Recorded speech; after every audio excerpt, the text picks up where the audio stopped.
Olá, você que me segue no Rodrigo Silva Arqueologia. Estamos aqui mais uma vez juntos para o nosso bate-papo sobre a Bíblia Sagrada. E hoje eu gostaria de falar com vocês sobre esse tema recorrente que muitas pessoas me perguntam: onde ficava localizado o Jardim do Éden? Bem, antes de entrar no assunto de hoje, se você não é inscrito no canal, está aí a oportunidade, se inscreva, ative o sininho de notificações e, se gostar, partilhe com seus amigos, deixe o seu like e também o seu comentário aqui para o engajamento do canal, tá bem? Vamos à Bíblia. Gênesis capítulo 2, versículos 8 em diante, começa a contar a história do Jardim do Éden, um paraíso especial preparado por Deus para colocar nele o casal humano que ele também havia acabado de criar. E assim diz a Bíblia Sagrada, Gênesis 2, verso 8 em diante. E o Senhor plantou um jardim no Éden, na direção do Oriente, e pôs o homem que havia formado nele. Do solo o Senhor fez brotar todo tipo de árvores agradáveis à vista e boas para o alimento, e também a árvore da vida no meio do jardim, e a árvore do conhecimento do bem e do mal. E um rio saía do Éden para regar o jardim, e de lá se dividia, repartindo-se em 4 braços. O nome do primeiro rio é Pison, que rodeia a terra de Havilá, onde há ouro. O ouro dessa terra é bom. Também se encontram ali o bidélio e a pedra de ônix. O nome do segundo rio é Gihon, ou Gion, como dizem em português, é o que rodeia a terra de Cush. O nome do terceiro rio é Tigre. É o rio que corre pelo leste da Síria. E o quarto rio é o Eufrates. O Senhor Deus tomou o homem e o colocou no jardim do Éden para o cultivar e o guardar. E onde ficava esse jardim? Bom, eu me lembro de uma vez que um idoso pastor falou comigo que ele teve o privilégio de ir o mais próximo que ele poderia do Jardim do Éden. Ele se referiu a uma experiência que ele teve quando visitou o Iraque e ali esteve no rio Eufrates, bem lá perto, lá embaixo, quase próximo ao Golfo Pérsico. Eu ainda não tive o privilégio de conhecer o Iraque. Da lista dos países bíblicos ou de histórias bíblicas que eu ainda preciso conhecer, o Iraque está lá. O Iraque e a Síria, lugares onde eu não pude entrar até hoje por causa, infelizmente, da guerra. Mas um dia, a menos que Cristo volte antes, eu espero poder conhecer esses 2 países, o Iraque e a Síria. E nesses países você tem, de fato, os 2 rios, com nomes que são idênticos aos mencionados aqui na Bíblia, o rio Tigre e o rio Eufrates. Juntos, essa parte que vem desde os Montes Zagros, lá no Irã, até passando aqui embaixo, assim, formando uma lua crescente, é o lugar chamado Crescente Fértil, ou Mesopotâmia. Aliás, o nome Mesopotâmia vem justamente da junção de 2 palavras gregas. Meso, que significa intermediário, no meio de, e potamos, que significa rio, tá certo? Então, entre terra, entre rios, Mesopotâmia, entre os rios. E os rios seriam, obviamente, o Tigre e o Eufrates. Várias perguntas sobem à nossa mente aqui. Será que esse pastor que disse ter ido mais próximo do rio Eufrates estaria correto? Ele falou isso certamente baseado na passagem da Bíblia que fala que dos 4 rios mencionados em ligação com o Jardim do Éden, você tem 2 deles chamados Tigre e Eufrates, que são os rios que estão ali na Mesopotâmia. Aliás, muitos aldeães ou cidadãos daquela terra falam, realmente aqui ficava o Jardim do Éden. Será isso verdade? Nós temos alguns problemas aqui para resolver com relação a esta localização do Jardim do Éden, que pode parecer apenas uma curiosidade sem sentido, mas dá para a gente tirar uma lição espiritual que eu vou fazer no final desse vídeo. O primeiro problema é que quando você vê a descrição aqui, ela parece uma descrição geográfica bem atual. O autor do Gênesis coloca: o nome do primeiro rio é Pison, que rodeia a terra de Havilá, onde há ouro. O ouro dessa terra é bom. Também se encontra lá o bidélio. Então, quer dizer, parece que ele está falando de um lugar que ele conhecia. Um dos rios do Éden passava por essa terra que o autor dá detalhes, parece até que ele estava lá. Fala até do ouro lá, que era muito bom. Quando ele vai falar o nome do segundo rio, ele fala do Gihon, que rodeia a terra de Cush, uma terra também conhecida por ele. Ou seja, parece que ele está falando sempre de uma geografia presente, algo que ele experimentou. O grande problema começa a surgir aqui. Em primeiro lugar, o rio Tigre e Eufrates, nós sabemos onde ficavam, mas o rio Gihon e Pison, ninguém faz ideia onde seriam esses rios. Ninguém faz ideia. Mesmo a terra de Avilá e Cush, não temos uma certeza absoluta onde ficava. Na verdade, no Antigo Oriente Médio, não há nenhum rio que se divida em 4 braços, conforme a descrição aqui. E embora, se você for fazer um desenho ali do Golfo Pérsico, você de fato tem o Tigre e Eufrates nascendo aparentemente de um mesmo rio, mas ele não se divide em outros 2 braços. Quais seriam esses outros 2 braços aqui? Um outro problema que nós temos em destacar esses rios aqui é que a Bíblia também fala, depois desse episódio aqui da queda do ser humano, a partir do capítulo 7, ela fala de um dilúvio que Deus mandou e que destruiu toda a terra, exceto a família de Noé, que estava na arca protegida por Deus.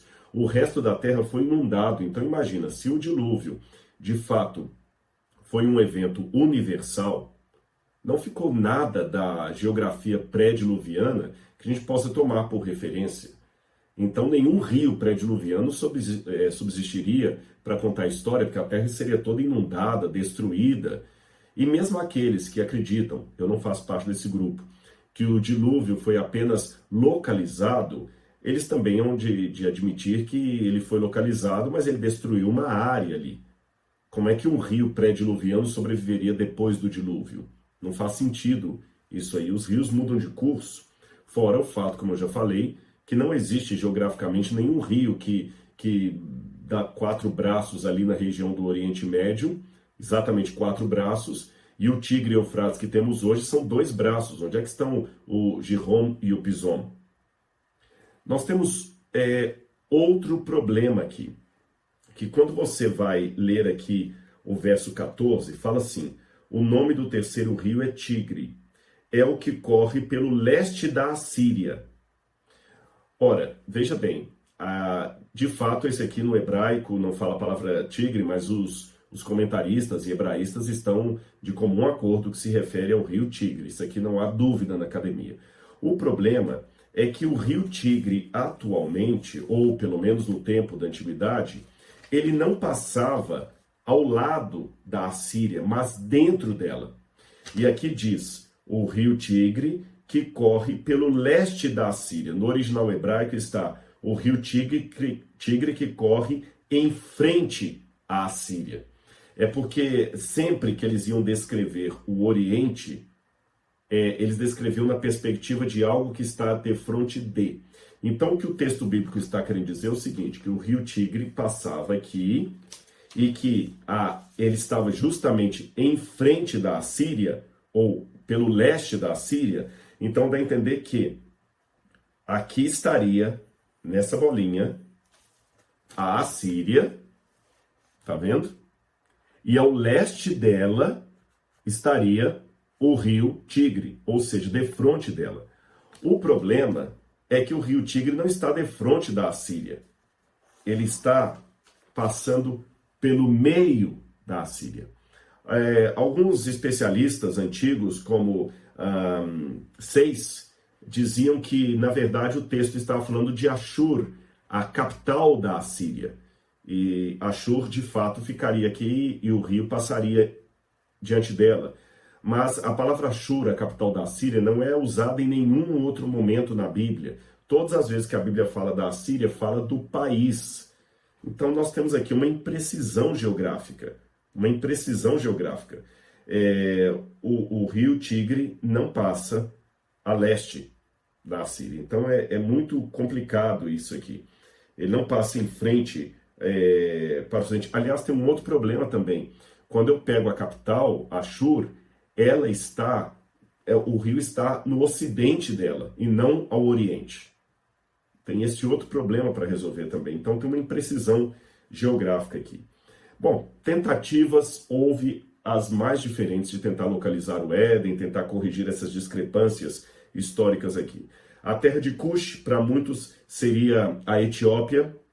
A terra de Avilá, a terra do ouro. Alguns pensam que a palavra Avilá significa terra de areia, mais ou menos. Alguns pensam que a terra de Avilá seria no sul da Arábia, que realmente o que você tem ali é um deserto, é uma terra de areia. Então, no sul da Arábia que ficaria a terra de Avilá. Aí alguns, com base nisso, até acreditam que, quando a Bíblia fala, eu vou tentar mostrar um mapa para vocês aqui, que o rio Pison seria provavelmente esse rio aqui, Oxus, que também é chamado de Moram Edem, que é um rio que fica ao norte, a Mudaria, melhor dizendo. O nome desse seria a Mudaria, que ficaria onde hoje seria o Irã, seria a Pérsia. Então o rio ficaria aqui. O Tigre e Eufrates estariam aqui no meio, e o outro rio que se perdeu seria o rio Nilo. Uma referência ao rio Nilo, ao rio Persa, o rio de Amudaria, e o Tigre e Eufrates aqui. O grande problema com essa descrição é porque isso aqui não tem nada a ver com um rio que se divide em 4 braços.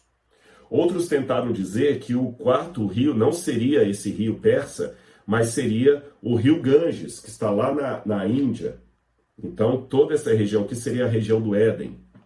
Também é complicado de entender assim. Não parece fazer muito sentido, porque o Ganges, ou mesmo a Mudaria, se você quiser, estão muito distantes aqui do Nilo, aqui no Egito, para falar que são rios que vêm de um mesmo braço, não coincidem com o que a Bíblia falou.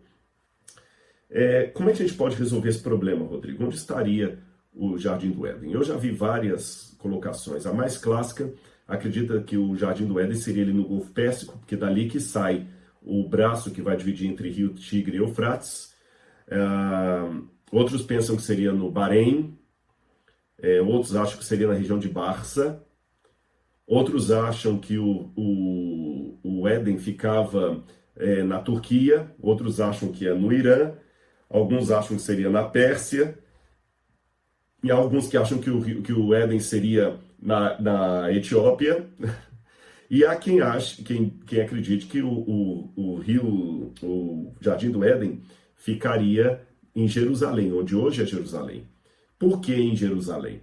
Bom, quando você vai para Ezequiel, capítulo 28, versículos 12 a 15, você tem uma passagem curiosa. Ezequiel, capítulo 28, versículos 12 a 15. Eu vou ler na Bíblia para você. Lá fala, novamente, do Jardim do Éden. E diz assim, fala assim, filho do homem, profetiza contra o rei de Tiro, que é uma figura até do diabo, e diz-lhe, assim diz o Senhor, você era o modelo da perfeição, cheio de sabedoria, cheio de formosura, você estava no Éden, jardim de Deus, e se cobria de todas as pedras preciosas, sárdio, topázio, diamante, berilo, ônix, jaspe, curbúnculo, safira, esmeralda. Então fala que ele estava ali no jardim de Deus. E aqui também fala do rio que passa no lugar onde tem o bidélio e a pedra de ônix. Parece que está falando do jardim do Éden. E continua dizendo, você era o querubim da guarda e foi ungido e eu estabeleci. E você permanecia no santo monte de Deus. E andava no meio das pedras brilhantes. O santo monte de Deus, invariavelmente na Bíblia, é o nome que se dá para o Monte Sião, para Jerusalém, o lugar onde ficava o templo. Então, alguns fazem uma associação entre Ezequiel 28, falando do monte de Deus, como sendo o Jardim do Éden, e como o monte de Deus, invariavelmente, em toda a Bíblia, é Jerusalém. Então, acreditam que Jerusalém seria o lugar do Jardim do Éden, originalmente.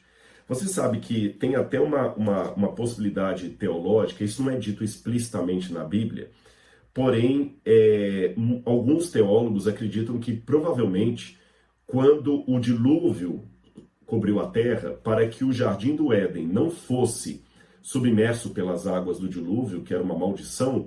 O jardim do Éden foi levado por Deus para o céu. É lógico, a Bíblia não diz isto. É uma inferência que alguns fazem. Por quê? Essa inferência é baseada também em Apocalipse, capítulo 2, versos 17, 2, 17, que lá fala assim: o vencedor comerá do fruto da árvore da vida que está no paraíso de Deus. E como ali o tempo do Apocalipse é muito presente, fala que ele comerá do fruto da árvore da vida que está agora no paraíso de Deus. Mas se está no paraíso de Deus, não pode ser aqui na terra, porque a gente não localiza o paraíso de Deus aqui na terra. E a promessa do Apocalipse parece estar se referindo à Nova Jerusalém, que tem a árvore da vida e que desce do céu. E segundo o entendimento de muitos, ela desce sobre o Monte das Oliveiras, que de acordo com o livro de Zacarias vai se fender. E ali haverá o juízo final. E existe inclusive uma crença judaica que Jerusalém será o último ato de juízo de Deus com os homens, que muitos pensam que será aquela cena do final do milênio no Apocalipse, quando a Nova Jerusalém desce sobre o Monte Sião, sobre o Monte das Oliveiras, e abre uma fenda, e no lugar da Jerusalém terrena, desce a Jerusalém do céu, que de acordo com uma interpretação teológica que faz sentido, a Jerusalém do céu é nada mais nada menos que o Éden restaurado. Então é a partir dessas inferências que alguns deduzem que o Éden não foi de certa forma abandonado por Deus, tanto é que ele deixou querubins ali protegendo a árvore da vida, mas Deus também não o destruiu no dilúvio, porque se Deus tivesse destruído o Éden no dilúvio, não faria sentido João fazer referência à promessa de Deus que o vencedor comerá do fruto da árvore da vida que está no paraíso de Deus. Então, por isso, deduz-se que o paraíso não foi destruído. Se ele não foi destruído e ele não está na terra, então Deus o transportou para o céu. Mas isso, como eu disse, não está explicitamente na Bíblia. É uma inferência que muitos fazem. Seja como for, Rodrigo, onde ficava o Éden? Alguns teólogos liberais, como Robert Alter, falam o seguinte: é bobagem procurar o jardim do Éden, porque essa primeira parte aqui do Gênesis é proto-história, isso aqui é novela.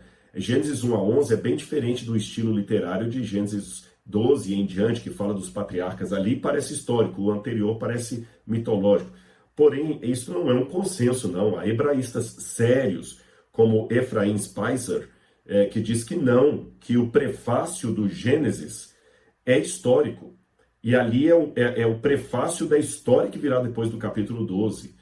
E até a forma como descreve aqui o Bidélio e tudo. Então, alguns pensam que existe alguma historicidade, sim, no Gênesis. Mas se houve essa historicidade, o dilúvio cobriu a terra, por que eu posso dizer que esses rios aí é onde estaria localizado o Jardim do Éden? No Talmud, você fala do Éden do alto e do Éden de baixo, que aparentemente os dois se encontram quando, pela hipótese que eu levantei, o Éden daqui foi levado para as alturas por Deus. Bom, como é que eu interpreto isso aqui? Eu, aparentemente, irmãos, não creio que o rio Tigre e Eufrates de hoje correspondem ao Tigre e Eufrates mencionado aqui no livro do Gênesis. Por que razão? O dilúvio foi um evento tão catastrófico que, se ele foi verdadeiro como a Bíblia apresenta, ele não pode ter sido uma inundação. Porque Deus promete a Noé, o pacto noético, que ele não mandaria outro dilúvio sobre a terra. E inundação tem uma atrás da outra acontecendo na história. Se o dilúvio, então, for uma inundação localizada, Deus quebrou a promessa, porque ele mandou várias outras inundações e ele falou que não mandaria mais um dilúvio sobre a terra. Outra questão, Jesus promete que a volta dele será como o dilúvio. Aliás, até o apóstolo Pedro fala, assim como Deus destruiu aquela humanidade pelo dilúvio, destruirá agora novamente pelo fogo. Então a comparação, o paralelo que tanto Pedro quanto Jesus fazem do fim dos tempos e do dilúvio, mostra uma universalidade, porque o fim dos tempos, o juízo final, a volta de Jesus, é um evento de característica global, universal. Então o dilúvio também tem de ter sido um elemento global, universal. E quando você vê pela geologia, mesmo a geologia evolucionista, ela admite que a Terra passou por catástrofe, ou catástrofes no passado, que dizimaram todo o planeta. por exemplo, a própria, pergunte para um evolucionista como é que os dinossauros desapareceram. Ele vai falar que provavelmente foi um astroblema, um meteoro que caiu do céu, ali mais ou menos onde hoje é o Golfo Pérsico, e causou aquele cataclismo que sepultou animais, paquidermes, destruiu os dinossauros. E depois que veio, no outro período aí, a geração dos seres humanos. Se eu trabalhar com a hipótese que essas múltiplas catástrofes universais que os geólogos evolucionistas apresentam pode ter sido tanto uma, ou seja, o dilúvio, aí realmente eu posso mais uma vez ratificar que a Terra não poderia ter hoje sobrevivido nada da geografia ou da geologia pré-diluviana. Só para você ter uma noção, em geologia há dois tipos de eventos, o ordinário e o extraordinário.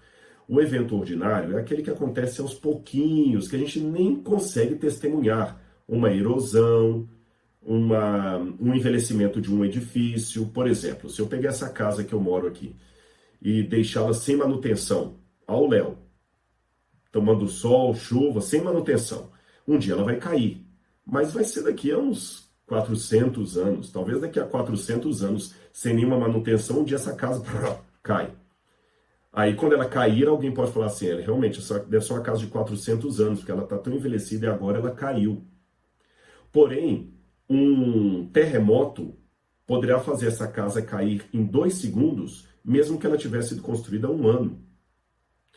O terremoto é um evento extraordinário. Ele produz, em poucos minutos, o que o evento ordinário demoraria 400 anos. Percebeu? Então, a diferença entre a cosmovisão geológica bíblica e a evolucionista é que, como o evolucionista não trabalha com a ideia de um dilúvio, de uma catástrofe, ele joga para milhões de anos um evento, como se fosse ordinário, que numa situação extraordinária podia acontecer em meses. Um tsunami destrói toda uma cidade em meses e sepulta tudo rapidamente, enquanto que uma erosão vai demorando séculos para obter o mesmo efeito. Então, partindo do pressuposto que mesmo na evolução eles trabalham com a ideia de um meteoro que bateu na Terra e destruiu todos os dinossauros e tudo mais, eu posso trabalhar que o dilúvio é uma catástrofe, um catastrofismo que ocorreu em toda a Terra e causou a quebra da Pangeia, que os continentes se dividiram, provocou tsunamis que provocaram alagamentos terríveis e também fissuras nas pedras, coisas como o Grand Canyon podem ter sido formados numa catástrofe assim e outras coisas parecidas. Então não sobraria nada pré-diluviano para eu dizer é o mesmo rio que estava lá saindo do Éden. Esse é um primeiro ponto. Eu tenho uma outra explicação. Para mim, quando você vai, por exemplo, aqui no Brasil, no Rio de Janeiro tem uma cidade chamada Nova Friburgo. A TV Novo Tempo ficava lá. Por que Nova Friburgo? Porque os que moraram ali no início eram descendentes daqueles que vieram da Alemanha, onde tem a cidade de Freiburg. Então lá tem a cidade de Freiburg, eles aportuguesaram para Friburgo e criaram Nova Friburgo. Percebeu? Porque tem uma cidade lá. Da mesma maneira, os judeus que foram para os Estados Unidos, tinha uma cidade de York, na Europa, eles fundaram uma cidade chamada Nova York. Nova York. Você tem então Nova Friburgo. Você tem, sei lá, são várias cidades que eu poderia dar o exemplo. Nova Venécia, por causa de Veneza, da Itália. Então tem um monte, Nova Odessa, por causa da cidade de Odessa. Então, como assim as pessoas acabam rebatizando assentamentos atuais com o nome de um assentamento antigo que tem a ver com os seus ancestrais? Eu posso entender que aqueles primeiros habitantes da Mesopotâmia, cônscios da tradição dos seus ancestrais, que vieram de Noé, rebatizaram o nome daqueles 2 rios ali, Tigre e Eufrates, com o nome que os seus ancestrais contavam dos rios que saíam do antigo Éden.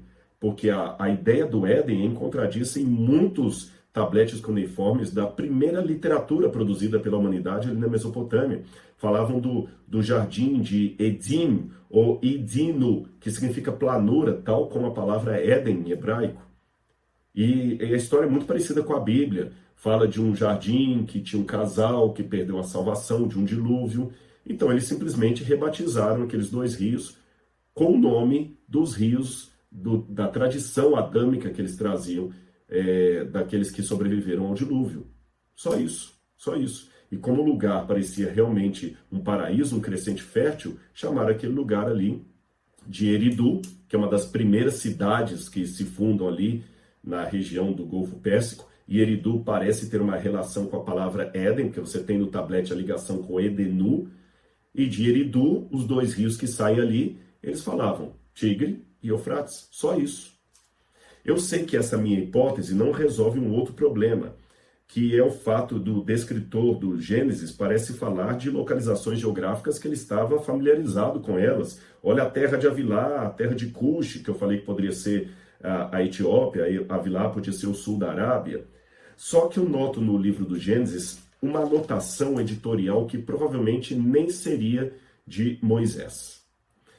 Isso que eu vou dizer aqui, eu falo com muito cuidado, porque eu não estou endossando a hipótese documentária da alta crítica. Quem estudou teologia sabe do que eu estou falando, que acredita que o Gênesis é uma coxa de retalhos de vários autores. Não vejo assim. Eu acredito que a maior parte do Gênesis foi escrito por Moisés, mas um editor pode depois ter ajuntado os capítulos, dado o formato editorial, e esse editor fez anotações posteriores a Moisés. Por exemplo, Ur aqui é descrito como Ur dos Caldeus. Na época de Moisés não existia Ur dos Caldeus, Caldeia. Isso é uma nomenclatura posterior. Então você vê que alguém fez ali uma atualização do texto para fazer uma referência, mais ou menos, do que ele quer dizer. Quando Abraão foi perseguir os que tinham atacado Ló e sequestrado Ló, diz que ele os perseguiu até Dan. Mas Dan é uma cidade que só ia ter esse nome séculos depois, quando Jacó teria um filho chamado Dan, que por sua vez geraria uma tribo das de Israel chamada tribo de Dan. Essa tribo conquista a cidade de Lechem e ele dá o nome de Dan. Isso aí estou falando por volta de 1300 a.C., enquanto Abraão está por volta de 1800, 1900 a.C., ou seja, estou falando de 500 anos antes. Como é que Abraão poderia persegui-los até Dan se não existia nenhuma cidade com esse nome? Essas atualizações são similares àquela que os historiadores usam quando falam em 1500, Pedro Álvares Cabral descobriu o Brasil. Ele não descobriu o Brasil, não tinha nenhum país com esse nome. Como é que você vai descobrir uma coisa que não existe? A rigor, Pedro Álvares Cabral, em 1500, descobriu uma terra que muito tempo depois viria a ser chamada Terra de Veracruz, Terra de não sei o que mais, tal, Terra Brasil, Terra do Brasil. Mas para não complicar com tantos detalhes, o historiador facilita. Ele descobriu o Brasil. Cristóvão Colombo, em 1496, descobriu a América. Ele descobriu a América. Ele nem sabia que aquele continente ia se chamar América. Ele descobriu uma terra que depois se chamaria América. Então essas atualizações anacrônicas da história também estão aqui no texto do Gênesis. E eu acredito que esse mesmo editor que fez algumas anotações anacrônicas aqui, também fez algumas anotações. Olha, o primeiro rio é o Pison, que rodeia a terra de Avilá. Olha, ele fez uma anotação. Por que ele fez essa anotação? Dando mais ou menos as coordenadas geográficas, a partir de onde eles imaginavam que poderia ser a região do Éden, na Banda do Oriente. Porque é importante notar também que Éden é o nome de uma região.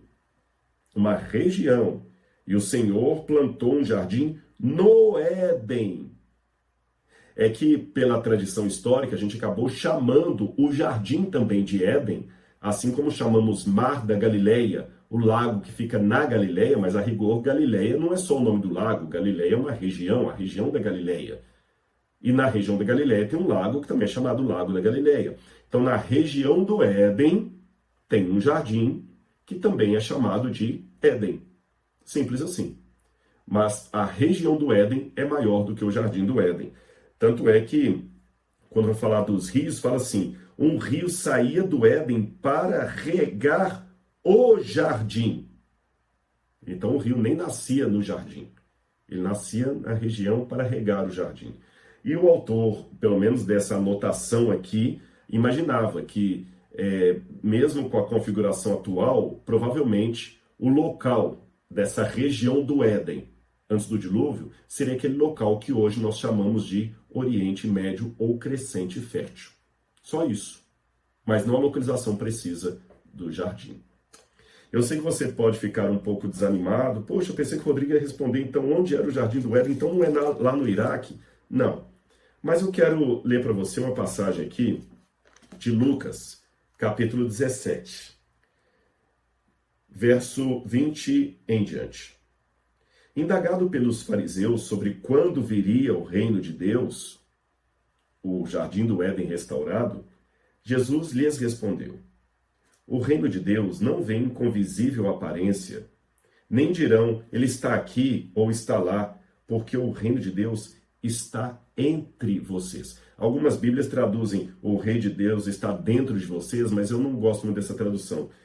Pelo contexto grego aqui, não dessa parte só, mas de todo o capítulo, Jesus estava se referindo a si mesmo, porque ele estava no meio dos fariseus.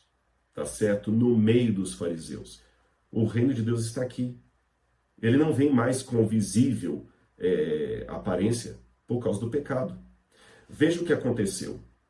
Depois do pecado, Deus apareceu para o povo de Israel na montanha do Getsêmani, do Sinai. E Deus falou com Moisés: Moisés, faça um santuário ali no meio para que eu possa habitar no meio do povo. O que significa isso? O Éden era o santuário onde Deus habitava no meio do seu povo. Agora que esse santuário não estava mais aqui, Deus fez um santuário provisório onde ele habitaria no meio do povo. Esse santuário depois virou um templo na cidade de Jerusalém, onde Deus habitaria no meio do seu povo. Talvez por isso que muitos judeus entenderam Jerusalém como sendo o Éden espiritual. Mas esse templo foi 2 vezes destruído. E Jesus esteve aqui como sendo o santuário de Deus no meio do povo. Mas Jesus foi embora. Mas ele deixou o Espírito. E no Evangelho de João ele fala: se alguém me amar, guardará minha palavra. E eu e meu Pai viremos para ele, faremos nele morada. E quando ele fala do Espírito Santo Consolador, no mesmo Evangelho, ele fala: o Espírito já está convosco, mas estará em vós. Ou seja, através do Espírito Santo, Cristo habita em mim. E quando ele voltar nas nuvens do céu com poder e grande glória e com a nova Jerusalém depois do milênio, nós estaremos de novo no Jardim do Éden. Mas o que faz do Éden um paraíso? Não é a árvore do conhecimento do bem e do mal, principalmente não é mesmo esta. Não é a árvore que tem o fruto da vida eterna. Não é o rio da água da vida. O que faz daquele lugar um paraíso é a presença constante do próprio Deus.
E é por isso que o Apocalipse, ao encerrar as suas palavras, fala sobre a Nova Jerusalém, que ali nós vamos ter o rio da água da vida, a árvore produzindo frutos para a saúde dos povos, e todos viveremos para sempre. Mas também diz, Apocalipse capítulo 22, ali não vi santuário, porque, Apocalipse 22, versículo 3, não mais haverá qualquer maldição, nela está o trono de Deus e do Cordeiro. Os seus servos contemplarão a sua face, e na sua testa terão gravados o nome dele. Ou seja, e também no capítulo 21, verso 22, não vi ali nenhum santuário, porque o seu santuário é o Senhor Deus poderoso e o Cordeiro. Quer saber onde hoje, antes que a Nova Jerusalém volte, está o Jardim do Éden? Depois dessa mensagem aqui, desse vídeo, olhe no espelho, Porque se você entregou sua vida a Jesus e Ele está morando em seu coração, você passa a ser o jardim do Éden nessa terra. Então o jardim do Éden não está lá no Iraque, entre o rio Tigre e o Eufrates. Ele está aqui agora, olhando para mim. Você é o jardim, é o paraíso de Deus. Provisório, é verdade, até que o paraíso definitivo venha com Cristo nas nuvens e possamos para sempre viver com o nosso Senhor no Éden restaurado. Não é uma boa? Um abraço e até o nosso próximo encontro. Tchau, tchau.